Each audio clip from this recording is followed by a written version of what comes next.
అది కోటి రెట్ల ఫలితాన్ని ఇచ్చేస్తుంది.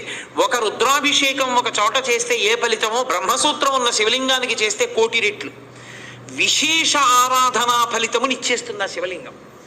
అలా ఇవ్వగలిగిన శివలింగం అని గుర్తు చెప్పడానికి వచ్చిన వాళ్ళకి బ్రహ్మసూత్రం ఉంటుంది దాని మీద.